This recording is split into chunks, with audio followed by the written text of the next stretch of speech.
Okay, this is just a quick video on this NOCO GBX155, the circuit board and how it's arranged. Just for information on how they do these things and how you can repair them, or the thought process that goes behind it is you think in what they call topologies. So you look at what do you have right down on this end is these are your USB outs, okay?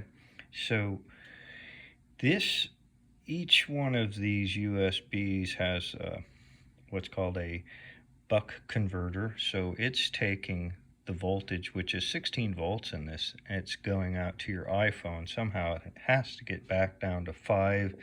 The amps have to be controlled, and that's what these this circuit area here is. Okay, so this would be your buck converter topology for your USB outputs. Those are your actual buck converter ICs, and then they have resistor dividers, so you can actually change these resistors, change the output voltage. There's another resistor you could change the current, but you can see the similarities in this and this, and anytime you see this inductor set up with a converter IC, buck converter, you know what it's doing. Okay, next becomes kind of a more interesting thing, because they've gone to USB-C bidirectional, meaning that excuse me, that you can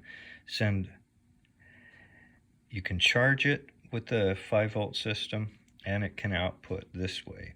So this becomes pretty complex, and so you go over here to what is controlling that ability to sense and make decisions.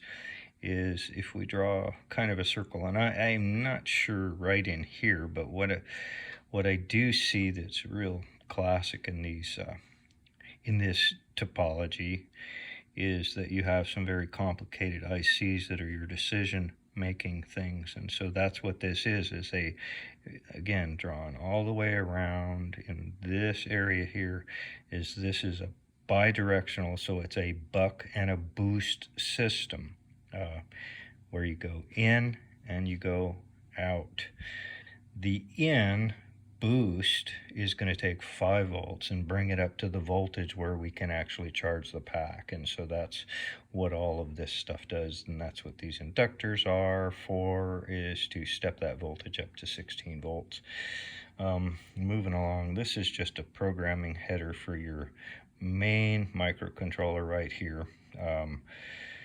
Of course, you've got your on switch, and somewhere in here, I can't remember, there's a light switch and an override switch.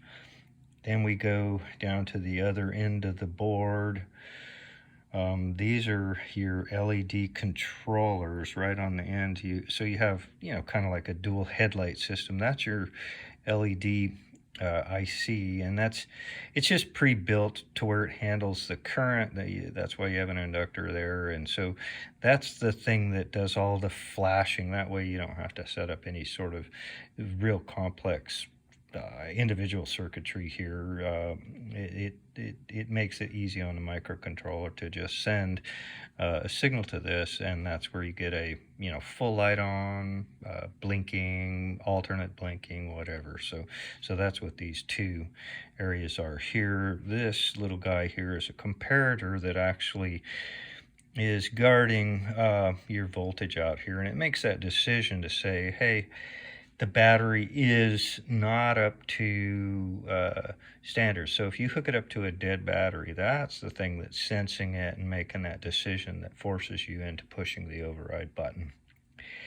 These are called optocouplers, and what they are is a light-based transistor. And so it provides isolation in case you get any kind of hard shock coming back this way electrically, electric spikes.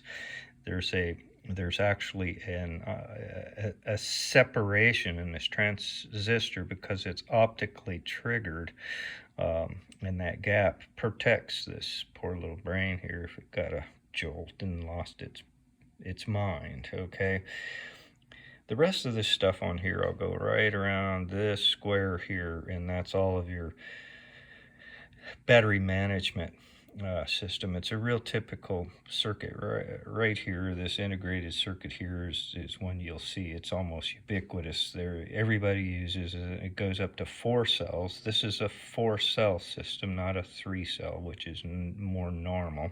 Okay, and then you have bleed resistors. Here is what I'm assuming. These are going to be your decision controllers. Okay, so this is the transistors that are going to turn on and off these 4 resistors to when you get up to the max. This is how you load a cell so that the others can catch up. And this little circuit right here is a complementary transistor setup that gives it a hard off connection. So in electronics, we don't want anything floating. When we turn it, we want it affirmatively on. I'll use a better word. And then you also want it, when it's off, to be affirmatively off so it doesn't float, which would cause us to possibly oscillate. Simple as that. Trying to think what else. When we flip it over, blow something up here. Turned it on. The buttons are on the other side. We've got it in override now. It's dangerous. I told yeah, make no guarantees. So here is your relay bank here. Okay, so these 2 leads right now are quite hot, so if I touch anything, it is going to explode.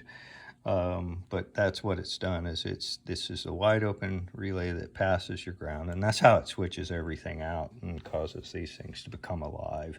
Usually it'll sense a voltage on your leads back here, but if it's absent of voltage, you click it into override, which makes these things totally positively hot right now, which makes them dangerous, and they stay on forever and will crash your battery. And that's what we think happened here. So that's about it.